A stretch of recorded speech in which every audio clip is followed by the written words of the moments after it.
Halo teman-teman, selamat datang di channel Scalping Trader. Ya, kembali saya buat rekomendasi saham untuk dijadikan sebagai watchlist ya untuk trading di tanggal 30 Juli 2024. Nah, seperti biasa saya mau disclaimer kalau ini bukan ajakan beli dan jual. Jadi saham yang saya informasikan adalah saham yang berdasarkan hasil analisa saya menarik ya. Balik lagi, saya seorang analis jadi bisa salah dan saya harap teman-teman melakukan analisa ulang ya. Keputusan beli dan jual itu ada di jempol teman-teman masing-masing. Dan biasanya saya hanya entry ketika sahamnya itu direspon market dan naik ya. Ini saya state di awal gitu ya supaya teman-teman paham. Dan saya scalping ya, bukan swing di rekomendasi ini. Ya, intinya saham yang saya rekomendasikan itu punya volatilitas tinggi. Jadi resikonya juga tinggi. Dan kalau seandainya cut loss pun ya tinggi gitu ya, potensi untuk terjadinya cut loss, potensi cuannya juga ya jelas sebanding lurus juga gitu ya. Ya intinya teman-teman saya harap bisa bertanggung jawab lah sama trading teman-teman masing-masing.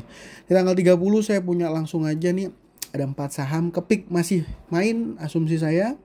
Ya kan simple. Data transaksi masih bagus ya. Kalau seandainya dia nggak main gak usah masuk kan gitu, simple ya. Heli sama Puri gorengan keras ya, kurang begitu liquid juga ya. Ya, kalau untuk sizing saya yang hanya masuk let's say 2 juta 5 jutaan ya ini masih sangat-sangat terserap ya. GTRA juga menurut saya menarik. Oke, langsung aja masuk ke pembahasan. Nah ini sedikit teman-teman, kemarin saya ngerekom DYAN market open dia lumayan ya ngegas, sempat ada cuan kalau seandainya teman-teman yang manfaatin volatilitas ketika market opening gitu ya. Tapi kalau enggak ya berarti ya nggak tahu sih, ini closingnya juga sama opennya ya harusnya. Tapi kalau di sini cut loss ya bisa juga gitu. MSKY gimana? MSKY juga harusnya 1 tick 2 tick bisa kasih cuan ya. Tapi endingnya ya closingnya pun kurang begitu bagus gitu. Lanjutnya kepik saya hari ini masih saya rekom ya harusnya sih cuan, kalau nggak cuan kebangetan banget sih ya, aneh gitu ya. Saya pribadi sih nggak trading ya teman-teman hari ini karena ada training dari kerjaan gitu. AHAP juga cuma naik 2% ya. Ya mungkin biasanya saya SOTS belum saya bahas, SOTS minus 14%, dia kena UMA langsung direspon negatif sama market. Ya, saya pribadi kalau seandainya ada rekom 5 seperti ini, saya ngelihat yang perform hanya kepik misalnya, lihat saya dari 5 ini saya mungkin hanya trading di kepik. Ya mungkin entry 1 kali 2 kali, satu laginya mungkin di MSKY atau DAN, ya sisanya udah pasti saya closing market. Jadi close market dari 5 mungkin hanya 1 atau 2 yang saya tradingin gitu ya.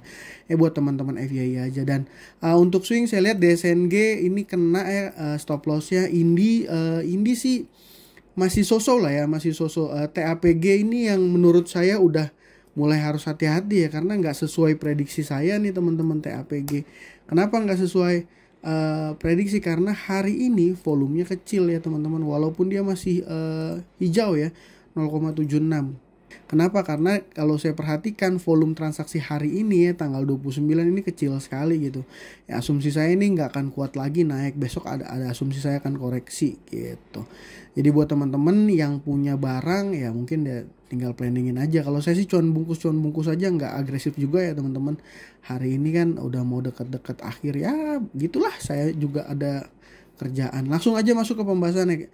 Kepik masih bagus. Kalau teman-teman yang kemarin nonton konten saya bilang ya di situ saya sampaikan bahwa ya kalau di grupnya MNC mostly itu broker EP yang main gitu. Kemarin waktu dia naik kencang sih belum main, sekarang dia main nih teman-teman. Dan kemarin ada yang naikin bukan brokernya dia, ya berarti intinya dapat restu lah ya dari dia gitu. Dari EP beli dikit, si Becky yang beli banyak. Nah, kalau kita lihat juga secara chart juga masih menarik ya. Ini udah ditutup close lebih tinggi daripada yang waktu dia mulai ada koreksi di tanggal 18. Menurut saya masih akan menarik ya saham kepik ini. Sentimennya nggak usah saya bahas, saya nggak mau masuk ke situ. Yang kedua tuh ada saham Heli ya. Kurangnya saham ini adalah dia kurang secara likuiditasnya agak kurang karena transaksinya pun net value-nya hanya sekitar 400 juta. Tapi karakter saham ini saya suka nih, dia open naik kencang. Kalau teman-teman punya sekuritas yang oke, yang bisa execute 090010 atau 090015 gitu atau 20 lah maksimal. Ya ini pasti masih bisa dapat kesempatan dapat barang nih. Ya, dapat barang ini bisa 5-4% nggak susah dapat di sini. Saya yakin kalau teman-teman yang paham pasti ngerti lah ya. Besok kita lihat aja dulu pergerakannya gimana, karena kan ini saham juga udah beberapa hari main ya. Ya, kalau saya nggak salah. Nah, ini kan pola pergerakan chartnya aja ya agak serem gitu ya. Ya intinya buat teman-teman yang paham aja. Kalau saya di saham gini saya nggak akan hold. Saya buy in out cepet. Let's say masuk 2 juta 5 juta gitu kan, yang ngambil 2-3% harusnya kan dapat cuan gitu ya. Kalau saya seperti itu. Ini juga sama modelnya, saham yang kurang begitu liquid tapi hari ini sih lumayan ya, hampir 1 miliar transaksinya. Cuman kalau pola pergerakan yang gini ya mungkin nggak dikasih kesempatan entry kali ya. Nah, tapi kita lihat aja data transaksinya sih sebenarnya netral, kurang begitu menarik ya, kurang begitu akumulasinya kurang begitu kuat ya. Tapi menurut saya ini berpotensi dia geraknya volatil, karena ini udah beberapa hari juga teman-teman saham Puri ini terlihat volatil ya. Nah ini chartnya, volumenya juga lumayan ya, volume hari ini juga lumayan. Ya intinya saya nggak mau pom-pom bermaksud mendewakan saham Puri, enggak. Ketika dia open dia naik kita ikutan, kalau enggak ya nggak usah ikutan gitu ya, sederhana. Saham GTRA juga sama model mainnya, tapi dia bukan pas lagi market opening. Jadi saya sebenarnya lebih senang sama saham-saham yang pola geraknya gini nih, open jeder gitu. Ya gitu ya. Tapi GTRA juga menurut saya data transaksi oke. Ya lumayan lah ya, data transaksi lumayan, volumenya ada, hari ini naik 15%. Kalau besok pagi ada volatilitas bisa manfaatin buat coba cari cuan.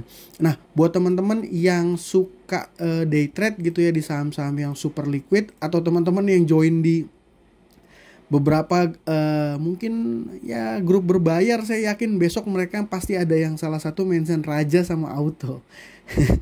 Ya saya rasa pasti banyak yang rekom ini Raja sama Auto. Kenapa ya? Simply sahamnya naik 8,9%. Data transaksi oke, sangat oke ya. Dan kalau ngelihat chartnya, chart si Raja ini kan dia udah swing low ya. Dia udah lebih tinggi dari candle tanggal 25. Ya tinggal kita lihat aja nih pergerakannya besok. Data transaksi oke, volume juga keluar. Sahamnya hari ini naik 8% kan, itu artinya udah indikasi-indikasi bagus ya. Yang selanjutnya nih saham Auto, ini kayaknya dampak dari laba bersih ya, Q2 ya. Ya kan memang lagi musim laporan keuangan ya teman-teman. Ya ini juga sama, data transaksinya sangat oke menurut saya, sahamnya naik ya. Ini berpotensi juga untuk besok bisa coba teman-teman pantau yang suka day trade. Nah, ini volumenya juga besar ya. Ya mungkin kalau seandainya saya nggak mau, saya bikin ini entry di level segini, cut loss di level segini. Nanti teman-teman bikin aja, lihat chartnya kan sederhana. Kalau seandainya ngelihat pola yang ini, berarti kan di sini adalah level terakhir dia ya. Mungkin bisa juga nih teman-teman tarik pivot. Nah, gini ya. Sederhana aja, nggak usah terlalu jauh dari sini. Nah, berarti di level ini gimana? Berarti di level ini kalau seandainya dia turun di bawah level ini, ya teman-teman mendingan buang barang dulu. Kalau dia lanjut naik, kita biarin atau jaga pakai trailing stop. Ya contoh di sini resikonya sekitar 4% ya, lumayan gede nih. Berarti harapannya apa? Harapannya harusnya cuannya bisa di atas 5% atau sampai 8% supaya risk reward ratio-nya bisa 1:2 gitu ya. Tapi kalau seandainya dia mau kejar 8% dari titik ini, ya berarti dia harusnya di area sini ya. Let's say sini 2500 ya, targetnya 2500. Wah, target 2500 kapan akan tercapai ya kita nggak tahu. Ini sebenarnya kalau dihubung-hubungkan biasanya si pivot resist ini suka kena ya. Karena kan biasanya polanya mirip-mirip. Nah, ini kan. Oh, ini turunin dikit. Set. Nah, di situ. Dia sekarang ada di sini, mungkin resist terdekatnya di sini 2400. Ya, kalau mau kejar target pakai trailing stop ke 2500. Ya, intinya sih technical menurut saya sih begitu-begitu aja ya. Paling kalau pakai indikator lebih banyak katanya lebih valid, tapi saya lebih suka naik ke chart gini. Ya, yang intinya jadi poin saya adalah data transaksi sama volume kalau buat saya gitu ya. Ya intinya seperti itu teman-teman. Untuk besok untuk scalpingnya ke pick Heli, Puri, GTRA tipis-tipis aja kalau saya ya. Nah, seperti itu aja dari saya kali ini. Terima kasih buat teman-teman yang sudah menonton. Salam cuan, thank you.